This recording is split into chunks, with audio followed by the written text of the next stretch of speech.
하나님께서 오늘 우리에게 허락하신 말씀 마가복음 9장 30절에서 37절까지 말씀입니다.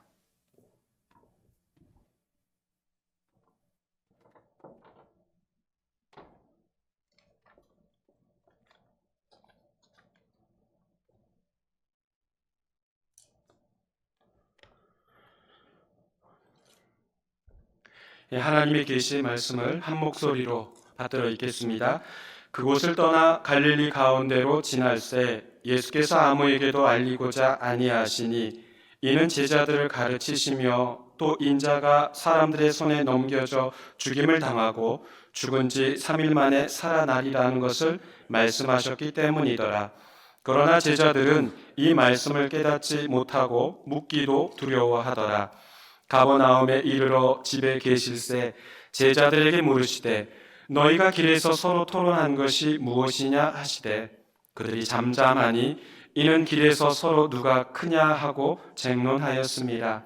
예수께서 앉으사 12 제자를 불러서 이르시되 누구든지 첫째가 되고자 하면 뭇 사람의 끝이 되며 뭇 사람을 숨기는 자가 되어야 하리라 하시고 어린아이 하나를 데려다가 그들 가운데 세우시고 안으시며 제자들에게 이르시되 누구든지 내 이름으로 이런 어린 아이 하나를 영접하면 곧 나를 영접함이요 누구든지 나를 영접하면 나를 영접함이 아니요 나를 보내신 이를 영접함이니라. 아멘. 교회 여러분, 한 주간 평안하셨습니까? 이 자리에 함께 참석하신 우리 모든 교우님들, 여러분의 가정과 또한 여러분들의 사업장에 우리 주님의 크신 사랑과 은총이 함께 하시기를 간절히 소망합니다. 2025년 새해가 시작되었습니다. 새해가 시작되면 가족들이 함께 만나 오손도손 이야기도 나누며 아마 가족 구성원 중에 가장 웃음을 유발할 수 있는 구성원이라면 아이가 되겠죠. 아이. 오늘 우리 그 노아처럼 아이들만 보고 있으면 가장 마음이 이러잖아요. 네. 아이들 중에 이제 좀 어느 정도 말 좀 통하는 아이들은 할아버지 할머니가 이렇게 먹을 걸 줘요. 받아요. 받은 다음에 할아버지 할머니 그냥 놔두지 않잖아요. 아이들에게 주세요. 줘요, 안 줘요? 아직 경험이 없으세요? 할아버지 할머니들이 대답해 주세요. 줘요, 안 줘요? 잘 안 줘요. 여러 번 사정해야 주세요. 그러면 아주 자기가 가지고 있는 것 중에 작은 부스러기 하나 똑 떼어가지고 할아버지 할머니께 드리잖아요. 그것도 좋다고 할아버지 할머니 말씀하시지만 조금 더 이제 아주 재밌게 아이하고 좀 더 놀아보시려고 아이가 가지고 있는 그 과자보다 더 큰 과자를 가지고 딱 아이 앞에 있으면 아이가 어떻게 돼요? 울어요. 왜요? 더 크니까. 이거 가지고 싶다는 거예요. 이거 가지고 싶다고. 그럼 이제 할아버지 할머니 뭐라 그래요? 너가 가지고 있는 거랑 내 거랑 바꿀까? 그럼 아이들은 어떻게 합니까? 조금 욕심 있는 아이들은 자기가 가지고 있는 것은 딱 이건 내 거야 뭐 이미. 하지만 나머지 새 것 받아가지고 2개를 딱 가지고 있죠. 그런 경험 저는 아직 없어요. 우리 어르신들 맞죠? 그렇죠. 애들 그렇잖아요. 근데 아이들만 이렇습니까? 인간의 본성이 이렇다는 거예요. 자기 거, 내 거, 이건 내 거야. 이건 좋은 거야. 이건 더 아름다운 거야. 그럼 내가 이거 내 거야. 아이들만 그런 게 아니라 어른도 똑같아요. 오죽하면 이런 말 있잖아요. 남의 떡이 더 커 보인다. 남의 떡이 더 커 보여요. 오늘 이런 말씀 같이 나눠보고자 합니다. 세상에서 말하는 가치와 예수께서 말씀하시는 하나님 나라의 가치가 어떤 차이가 있는지 서로 견줘보고자 합니다. 다시 3주 만에 마가복음으로 돌아왔습니다. 지난번에 말씀을 요약하면 예수님과 3명의 제자들이 산 위에 올라가죠. 그곳에서 이 3 제자들은 아주 놀라운 초월적인 신앙 체험을 합니다. 예수님께서 흰 옷으로 아주 대단하게 옷을 마치 세탁업자가 빨래한 것보다 더 흰 옷으로 입으시고 변화되는 모습. 그리고 예수님께서는 모세와 엘리야와 같이 대화를 나누지 않습니까? 그 엄청난 초월적인 신앙 체험을 한 3 제자와 예수님께서는 산 아래로 내려오십니다. 산 아래 내려왔더니 무슨 일이 벌어졌어요? 남아있던 9명의 제자들이 무리들에게 둘러싸여 있어요. 뭔가 웅성웅성하는 거예요. 논쟁 중이에요. 예수님께서 무슨 일이냐? 우리 제자들과 지금 무슨 일이 있는 거냐? 그 무리 중에 한 사람이 대답하죠. 그 무리 중에 한 사람이 누굽니까? 귀신 들린 아이의 아버지예요. 그가 대답합니다. 예수님께 이 귀신 들린 아이를 고쳐달라고 데리고 왔습니다만 주님이 안 계셨어요. 그래서 제자들에게 부탁을 했습니다. 그런데 고치지를 못했습니다. 그 이야기를 하는 거예요. 혹시 귀신과 마귀의 차이를 아십니까? 그게 그 단어 아닌가? 유사어 아닌가요? 그렇게 유의어라고 생각하십니까? 아니요. 마귀는 더 상위 조직입니다. 마귀의 졸개들이 귀신들입니다. 그래서 이미 오랫동안 신앙생활 하신 분들은 그 한 번 정도는 보셨을 거예요. 귀신 들린 사람의 그 상태. 오늘 그 마가복음 그 전 8장에 나와 있는 말씀처럼 거품 흘리고 입에서 거품 내고 발작을 하고 불에도 넘어지고 물에도 넘어지려고 하고 또한 어떠한 사람도 이기지 못하는 그 엄청난 초월적인 힘을 가진 자가 바로 귀신 들린 사람이죠. 그런데요, 요즘 귀신은 그렇지 않습니다.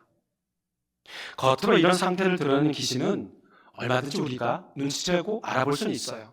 하지만 현대판 귀신은 그러지 않아요. 현대판 귀신은 더 악랄하고 영악합니다. 이게 세상 사람들이 누구나 힘과 크기와 규모에 관심을 가지도록 이 귀신들이 혼을 쏙 빼놓는다는 거죠. 이게 세상의 가치이자 현대판 귀신들이 사람을 미혹하게 하는 종류입니다. 예수님께서는 귀신 들리는 아이를 고쳐주시고 제자들에게 이 믿음 없는 세대여 라고 탄식하시죠. 그리고 어느 집에 머무릅니다. 제자들은 집에 도착해서 예수님께 질문하죠. 그것도 조용하게. 예수님, 왜 저희는 안 되는 겁니까? 예전엔 저희가 귀신 고치지 않았습니까? 쫓아내지 않았습니까? 왜 이번에는 안 되는 겁니까? 그래서 주님께서 뭐라고 말씀하셔요? 간단하게 대답하시죠. 기도뿐이다. 기도뿐이다. 이게 무슨 뜻이에요? 하나님께서 이 모든 일을 이루어 가신다는 그 믿음 전제 하에 기도하는 것이라는 거죠. 하나님의 전적인 신뢰를 바탕으로 기도하는 자에게 하나님께서 일을 이루어 주신다는 뜻 아니겠습니까? 그리고 이제 오늘 말씀으로 이어져요. 오늘 본문으로. 오늘 본문이 어떻게 시작합니까? 그곳을 떠나. 한번 따라해 볼까요? 그곳을 떠나. 그곳을 떠나. 어딜 떠난다는 거예요? 이제까지 지금 어디 계셨는 거예요? 예수님과 제자들이 어느 한 집에 머물러 있었어요. 그곳을 떠납니다. 유숙하던 집에서 나와 예수님과 제자들은 이제 갈릴리를 거쳐 지나갑니다. 30절 본문에 나오죠. 갈릴리 가운데로 지나가실세. 그러니까 이들의 최종 목적지가 갈릴리는 아니에요. 그러니까 갈릴리를 경유해서 어딘가는 가는데 그 어디의 최종 목적지는 오늘 말씀에 나오지는 않아요. 그런데요, 이 갈릴리는 예수님과 제자들에게 참 특별한 장소이고 특별한 지역입니다. 예수님께서 제자들을 어디에서 부르셨어요? 갈릴리 해변에서 부르셨죠. 갈릴리 해변에서 제자들 베드로와 안드레와 세베데의 두 아들 야고보와 요한을 갈릴리 해변에서 부르셨어요. 마가복음 4장에서는 예수님께서 무리들을 다 모아놓으시고 씨 뿌리는 비유와 관련된 말씀을 하셨어요. 그 모아놓은 장소가 어디예요? 이제 눈치를 채셔야죠. 제가 지금 어느 지역 이야기하고 있어요? 갈릴리요. 갈릴리 지역에서 무리들을 모아놓고 하나님의 말씀을 전하셨어요. 마가복음 7장에서 예수님께서는 청각장애인이자 말 더듬는 이를 어느 지역에서 고쳐주셨어요? 갈릴리 지역에서 고쳐주셨어요. 예수님께서 십자가를 지시고 부활하시고 그리고 나서 빈 무덤에서 여인들이 찾아오자 천사가 그 여인들에게 말합니다. 가서 제자들에게 전하라. 예수님께서 너희들보다 먼저 어디를 가 계시겠다. 거기가 어디예요? 1번 베들레헴, 2번 브엘세바, 3번 에일랏, 4번 갈릴리. 4번. 네. 예, 4번 갈릴리 지역이에요. 그만큼 갈릴리는 예수님과 제자들에게 의미 있는 지역이에요. 뜻깊은 지역이란 말이에요. 그렇다면 이런 뜻깊은 장소라면 마음의 고향 같은 그 갈릴리에 잠시 머물렀다가 병자들을 치유하시고 하나님의 말씀을 전하셔도 되잖아요. 그런데 그 지역을 그냥 경유지처럼 거쳐 지나가신답니다.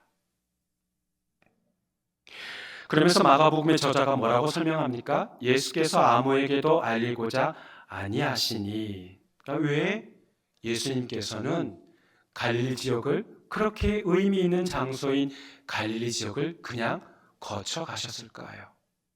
왜 아무에게도 알릴 마음이 없으셨을까요? 예수님께서 등장하시기만 한다면 무리들이 모일 테고 병자들을 고쳐주셨을 테고 그들에게 하나님의 말씀을 전파하셨을 텐데 그냥 거쳐 지나가신 것뿐이랍니다.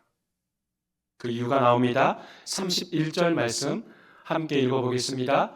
이는 제자들을 가르치시며 또 인자가 사람들의 손에 넘겨져 죽임을 당하고 죽은 지 3일 만에 살아나리라는 것을 말씀하셨기 때문이더라. 아멘.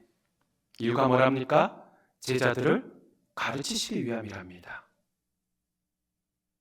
무엇을 가르치시겠다는 거예요? 바로 여기서 나오는 말씀을 가르치신 건데요. 예수께서 이 땅에 오신 목적에 대해 가르치신다는 거예요. 제자들은 지금 예수님께 사랑받고 있는 겁니다. 사랑. 왜요? 방금 말씀드렸듯이 예수님께서는 무리들을 모아놓고 그들 중에 병자가 있으면 고쳐주시고 그들에게 하나님의 말씀을 가르치시는 것도 중요해요. 근데 그것보다 더 중요한 것이 뭐라는 겁니까? 제자들을 가르치시기 위한 거예요. 그럼 뭐예요? 그만큼 제자들이 사랑을 받고 있다는 것이죠. 예수님 당신께서 하시는 사역에 대해 제자들이 정말로 깨닫기를 바라는 마음이 컸던 겁니다. 지금 예수님께서는 무리들보다 제자들에게 더 집중할 때라고 생각하신 것이죠. 그들에게 가르치고자 했던 예수님의 사역이 무엇입니까? 구체적인 사역이 뭐예요? 인자가 사람들의 손에 남겨져 죽임을 당하고 죽은 지 3일 만에 살아나리라는 거예요. 지금 이 말씀 예수님이 오늘 이 마가복음 9장에서 제자들에게 처음 하신 말씀이에요? 두 번째 하신 말씀이에요? 아니면 세 번째 하신 말씀이에요? 언제? 1번, 2번, 3번. 1번 처음 하셨다. 2번 두 번째다. 3번 세 번째다. 어려워요? 두 번째예요. 마가복음 8장 31절에서 이미 한 번 말씀하셨어요. 그리고 오늘 말씀에 마가복음 9장 31절에 또 하신 거예요. 8장과 9장 사이에 어떤 사건들이 들어있습니까? 그때 처음 하셨던 말씀의 그 배경이 뭐예요? 빌립보 가이사랴로 가시면서 예수님께서 사람들이 나를 누구라 하느냐? 근데 거기에서는 큰 의미가 두지 않았어요. 그러면 너희들은 나를 누구라 하느냐? 그때 베드로가 뭐라 그래요? 주는 그리스도십니다. 주는 메시아십니다. 라고 고백했어요. 그 고백이 있은 다음에 바로 오늘 말씀하셨다는 거예요. 두 번째예요, 두 번째. 그렇다면 그 8장 31절 이하와 오늘 말씀의 9장 31절 이하에 나와 중간에 있는 그 과정에 어떤 과정, 어떤 이야기 내용들이 들어있습니까? 예수님께서 제자들과 산 위에 올라가셨어요. 거기서 예수님의 변모된 모습도 봤어요. 예수님께서 모세와 엘리야와 대화하신 것도 새 제자들이 봤어요. 초월적인 신앙을 경험했어요.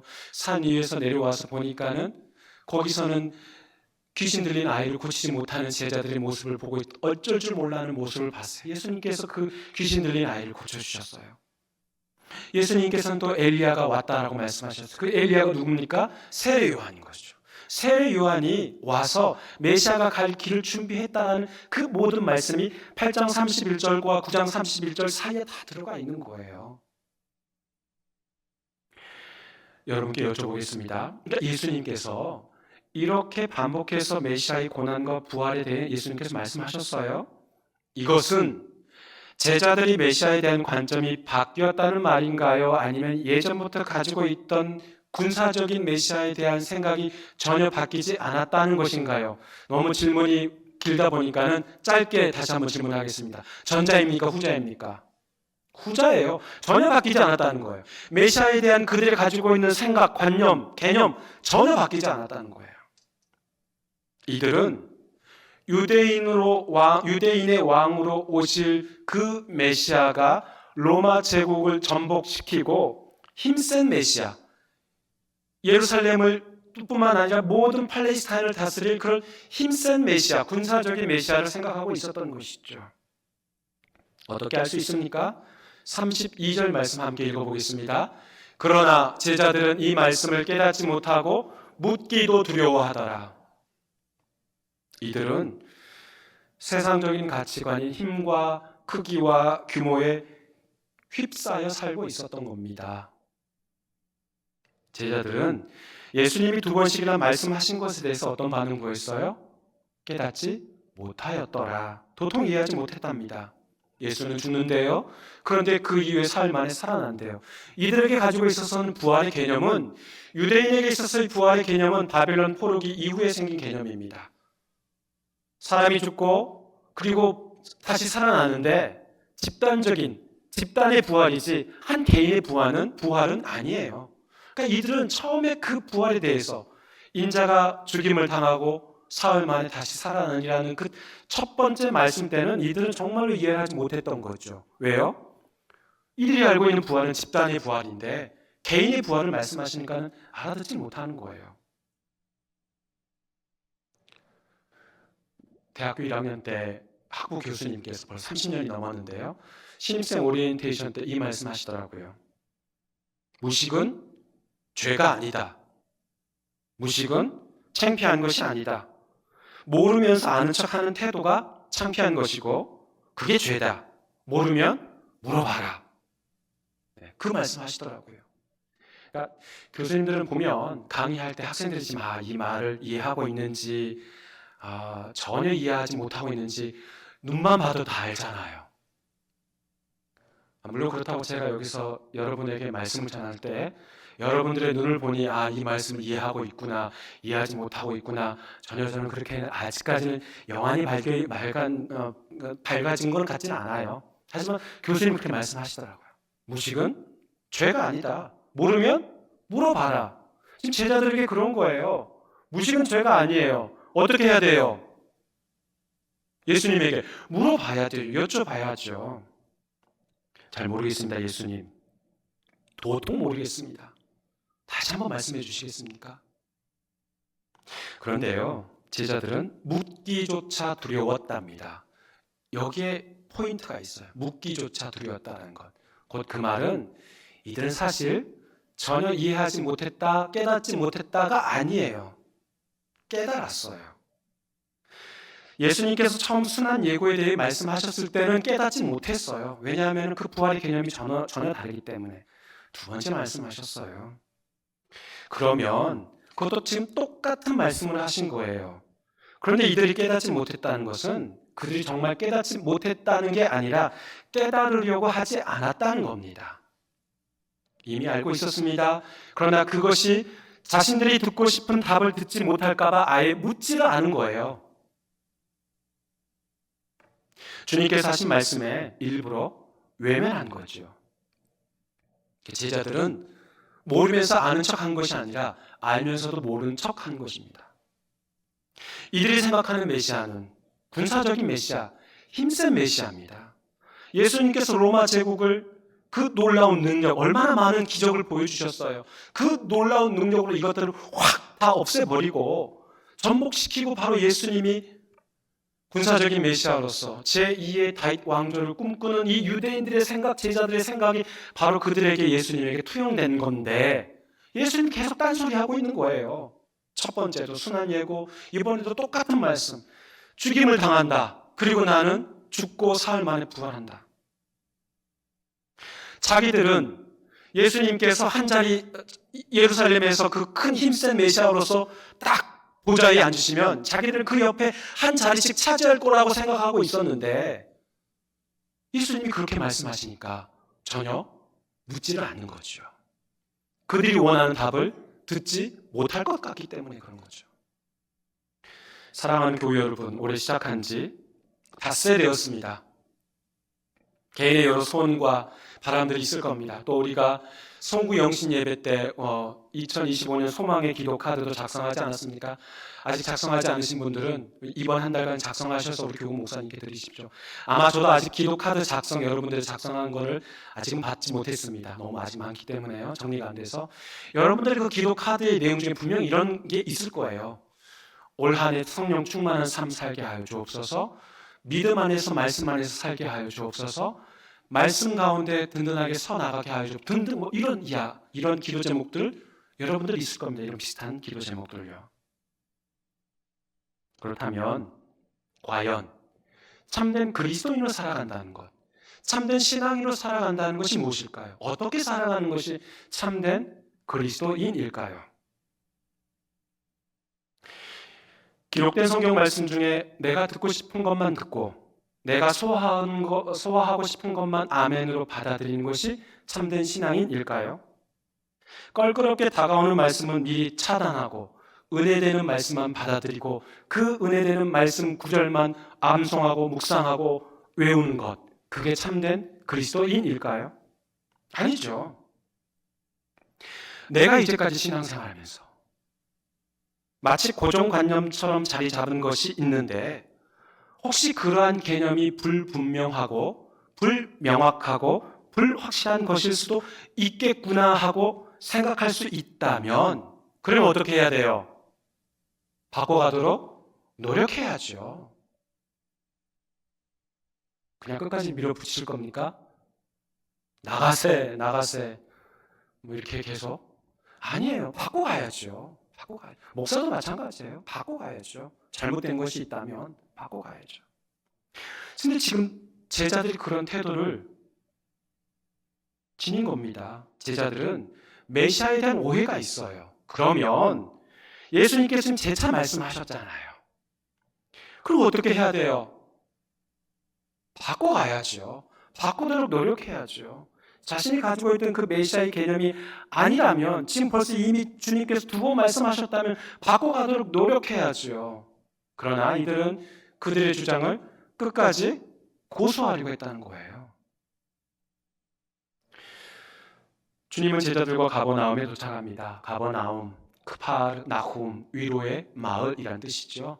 성경에 나와 있는 지명은 그냥 기록된 게 아닙니다. 다 의미가 있습니다. 독자들에게 어떠한 의도를 가지고 그 뜻을 가지고 지명을 기록했다는 거예요. 크파르나훔, 가버나움, 위로의 마을이에요. 갈릴리 지역 근방에 있는 이 크파르나훔은 풍요롭고 과실이 풍부한 아주 열매가 많이 열리는 부요로운 마을, 부촌입니다. 부촌. 사람들은 가버나움에 살면서 부자가 되면 위로가 되는 줄 알고 살았던 겁니다. 자신이 부유함을 가지고 살아가면, 자신에게 돈이 많으면, 자신이 땅 부자가 되면 그게 바로 하나의 위로를 가지고 산다라고 생각하는 거예요. 정말 그렇습니까? 돈이 50억, 100억, 1000억 이렇게 있으면 위로가 됩니까? 돈으로 위로 받으십니까? 그건 참된 위로가 아니잖아요. 이게 바로 세상의 가치관입니다. 물질의 풍요로움과 정신적인 안정이 찾아오고 부유함이 가득하면 위로가 된답니다. 근데 그게 바로 세상이 추구하는 가치관이에요. 그런 위로의 마을에서, 가버나움에서 주님께서 제자들에게 묻지요. 너희가 길에서 토론한 것이 무엇이냐? 예수님은 제자들에게 갈릴리를 지나치면서 재차 예수님의 사역에 대해 가르치셨습니다. 거기에 대해서는 제자들 입 한 번 뻥끗하지 않았습니다. 그들은 가버나움으로 오던 길에 자신들끼리 토론한 거예요. 주고받은 거예요. 주님께서 제자들이 나눈 내용을 아셨을까요? 모르셨을까요? 네, 누가복음 9장 46절 47절 읽어보겠습니다.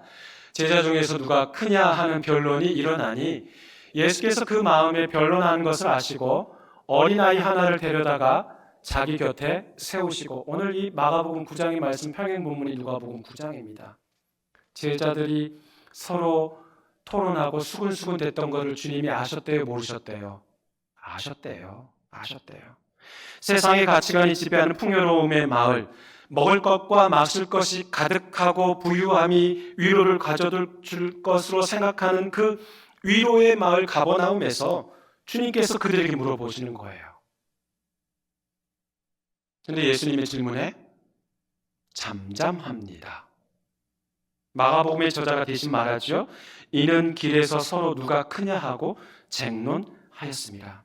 이들은 오면서 예수님이 이제 메시아가 되고 메시아이신데 이분이 예루살렘에 가서 뭔가 힘센 메시아가 돼서 군사적인 메시아가 돼서 큰 자리 차지하면 누가 그 옆자리 누가 장착을 할래? 야, 그래도 예수님 나 먼저 부르신 거 아니냐? 내가 그 큰 자리 차져야 되는 거 아니야? 그래도 내한테 예수님이 재종을 맡기셨으면 내가 큰 자리지. 서로 거기서 옥신각신하면서 오고 있는 거예요. 그 위로의 마을에서 가버나움에서 주님이 물으셨죠. 이들은 서로 양심이 있었던 거죠. 그 질문에 대해서 답을 못합니다. 세상의 가치관에 사로잡혀 사는 사람들인 겁니다. 힘과 크기와 규모를 자랑하는 그 세상의 가치관에 의존하고 살던 제자들입니다. 주님, 당신께서 말씀하신 그런 메시아 말고 힘 한번 제대로 쓰지 못하고 죽임당하는 그런 메시아 말고요. 온 세상을 통치하고 호령하는 그런 메시아, 그런 좀 메시아로 살아가시면 안 됩니까? 그러면 우리가 이 자리 저 자리 하나씩 좀 차지할 수 있지 않을까요? 그렇게 토론하고 있었던 거예요.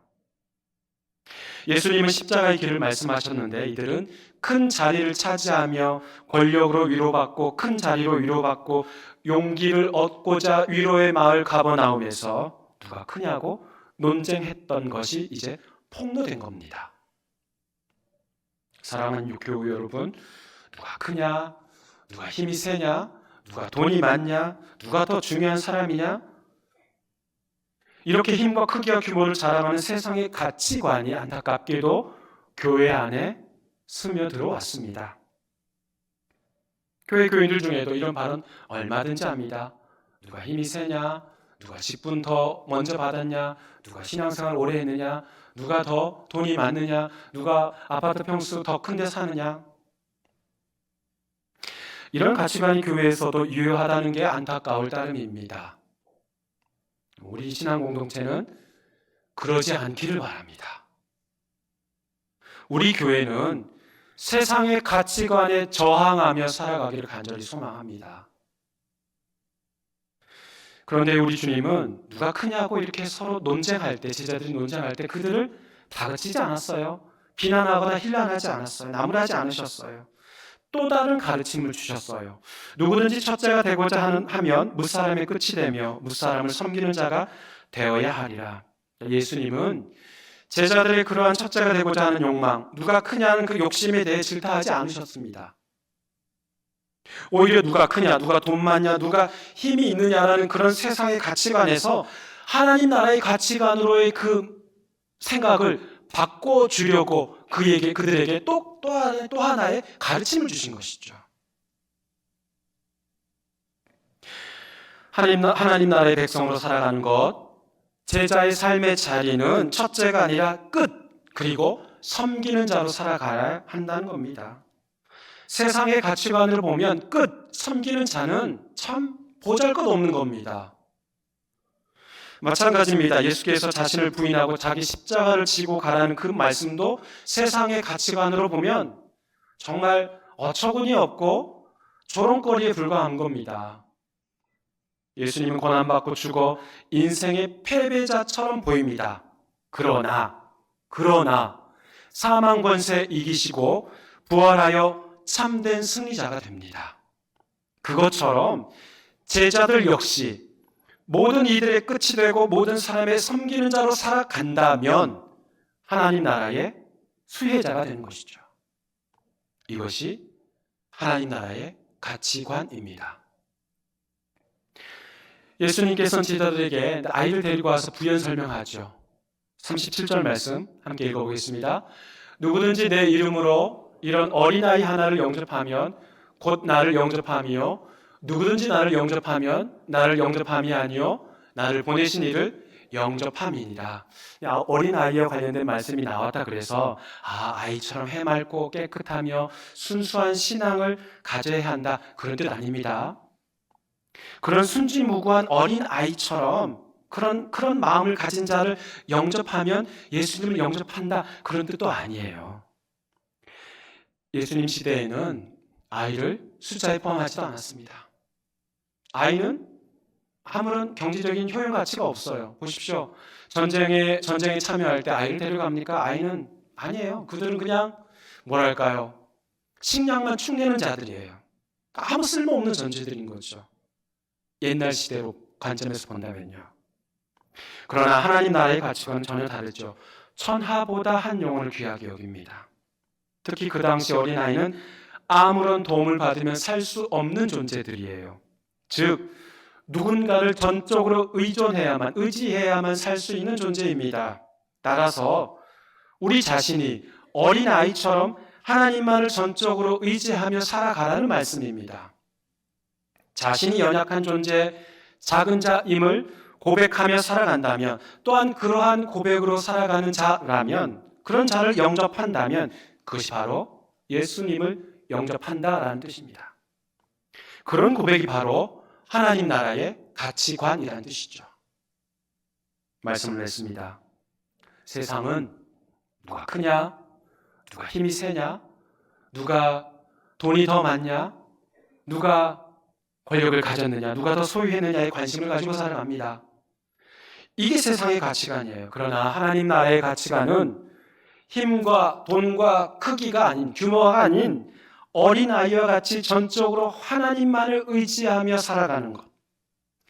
고난을 통해 인생의 패배자처럼 보이지만 결국 죽음을 이기고 부활하는 승리의 삶을 기대하며 소망하며 살아가는 것이 바로 하나님 나라의 가치관입니다. 2025년 새해가 밝았습니다. 여러분은 어디에 마음을 두고 살아가시겠습니까? 주님 말씀하신 그 길 묵묵히 따라가며 살아가는 저와 여러분이 되시기를 주의 이름으로 축원합니다.